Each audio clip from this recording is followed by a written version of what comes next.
All right, so the votes are in. As expected, 81% of you still prefer one balanced episode per week as opposed to one banger per month. But I'm still gonna do my best to try and please all of you guys. So I'm gonna try and balance the episode with 1 or 2 really cool setups per episode. I know I can't please everyone, unfortunately, it just doesn't work that way, but I'll do my best. But yeah, with that said, today's episode is kind of different. We're gonna look at some really cool non-RGB setups. So either sticking to one color or no color at all. No color at all. So yeah, with that said, sit back and relax and let the show begin.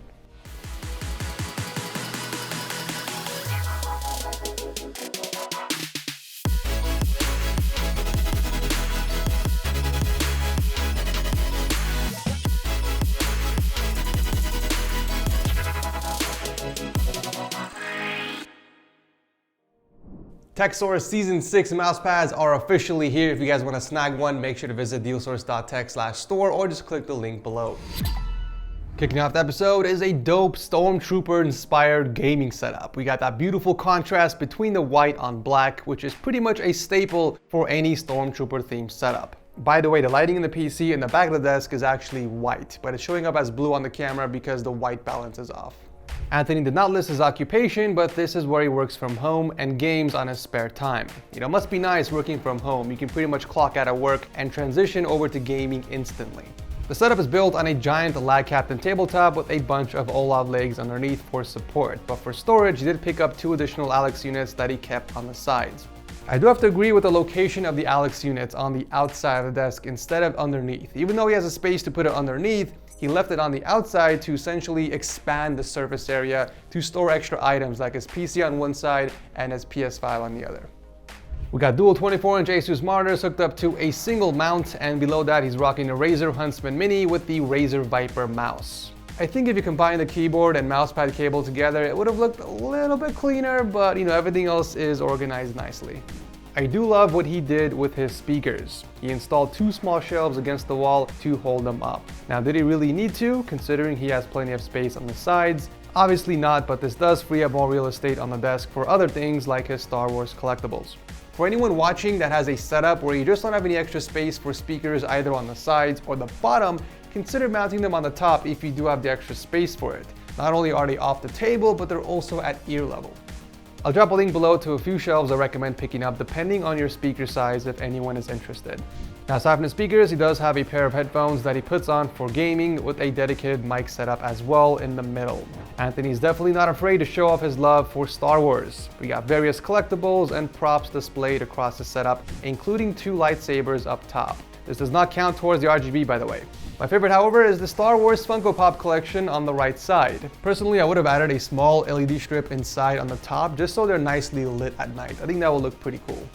Cables are managed fairly well for the most part. There are 2 giant racks to help keep things tidy underneath, but some of the cables above the surface could use a little more work.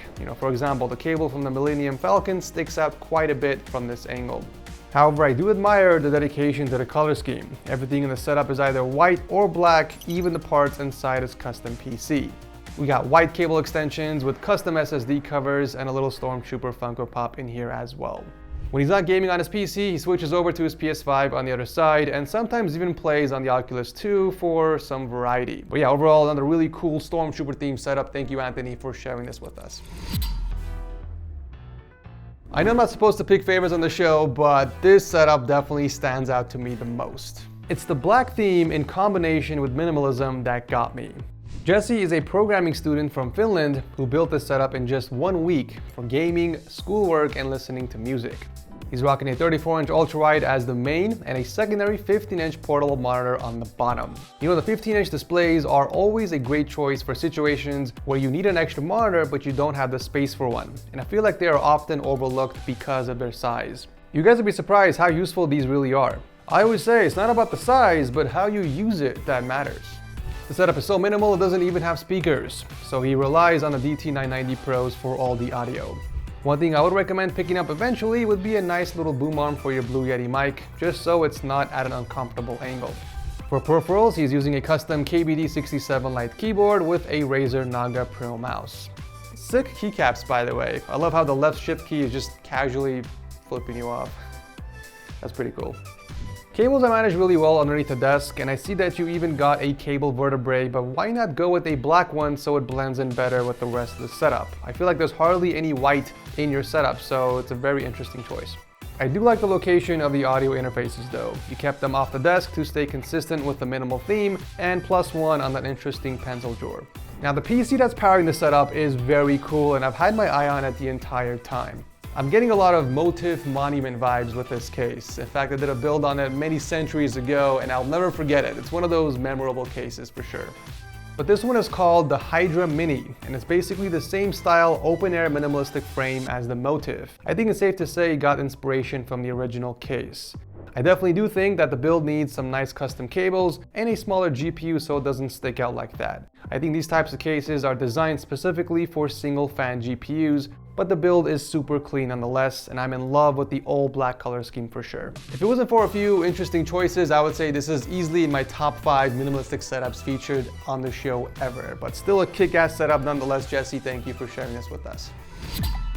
Here's another really cool anti-RGB setup. In fact, this is our first ever productivity setup in a long time. Whatever happened with these setups, by the way? You guys do know Setup Wars is for all types of setups, right? Gaming, music production, console, toilet setups, even productivity, especially productivity. If you guys have any type of setup, feel free to submit. You know, everyone's welcome. So this is the setup that Noel uses for work. He's a motion designer and videographer from Germany who took 8 months to complete this setup. He does everything mostly on the 27-inch BenQ monitor up top, but he also uses the iPad Pro for specific editing apps and multitasking as well. He's able to switch between the Mac Mini that's powering the setup and the iPad using his wireless peripherals. I'm always curious why people have stuff in front of them. Like, does it not bother you guys having random stuff taking up extra space on your desk? Maybe it's just me. I'm pretty sure the coin, the SD card, and even the remote can be stored somewhere else until you need it. I don't know, maybe that's just my inner minimalist speaking. Everything else in the setup looks very clean and tidy. He's even got 2 Apple HomePods as the speakers and a pair of AirPods Max when he wants to play some games on his Xbox Series X. Now I do love the location of the console, don't get me wrong, but I would make sure you're not blocking off any of the exhaust vents from the console, otherwise it's gonna get choked for air.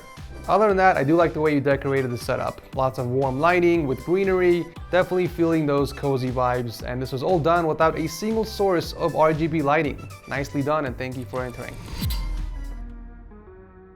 Up next is a very wholesome Superman themed setup by Joe, who's a government contractor from the USA. He actually owned the PC for 5 years, but completed the desk setup in late 2021 after a full year of working on it. He uses the setup for editing, graphic design, and gaming on his spare time, but the setup isn't just his. It's actually a family setup where his kids can use it for schoolwork too. It's obvious Joe is into Superman. It's actually kind of cute that the whole family is into the theme as well, judging by the photos with the Superman shirts. That's pretty cool. But the setup itself has some pretty neat modifications, like the coaster for example. He bought the internals of a wireless charger and he glued it underneath the coaster, creating his very own custom Qi charger. That is freaking cool.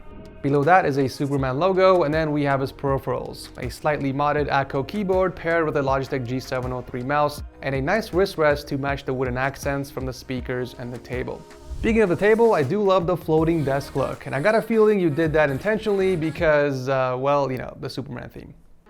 But the coolest thing from this setup has to be the bookshelf accessories. I'm not even joking, you guys, okay? For the life of me, I couldn't figure out how this was physically possible, so I looked them up online, and it's actually a very clever way how this was made to give the illusion that Superman is holding up the books from underneath.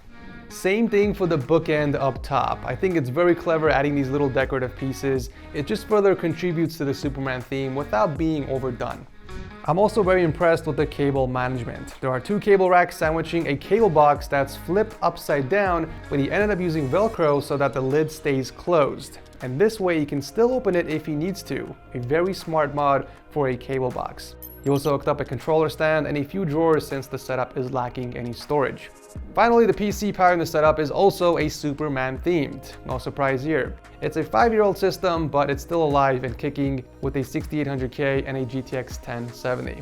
I don't think we've seen a Superman themed setup in like over 5 years on the show. This was refreshing to see. Thank you, Joe, for sharing this with us.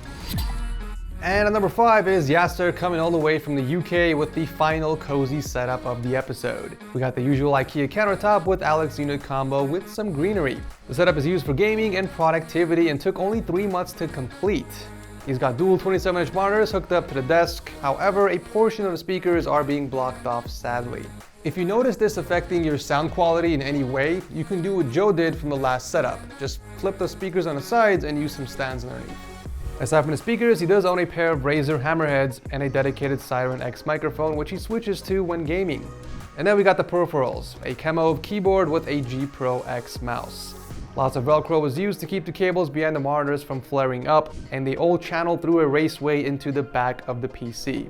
The very first O11 dynamic build by Lee without RGB puke.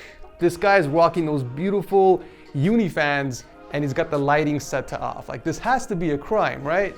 You know, when I said this was an anti-RGB episode, I wasn't kidding. But hey, we do have some really nice specs in here as well. A Ryzen 9 5900X paired with an ROG Strix 3080 in white. A beautiful build and a beautiful setup. Thank you, Yasser, for sharing this with us. Do let me know which of these setups was your favorite in the comment section below. If you guys are enjoying a new style of setup wars, do let me know by tossing a like before you head out. Thank you so much for watching, and I'll see you very soon in the next one.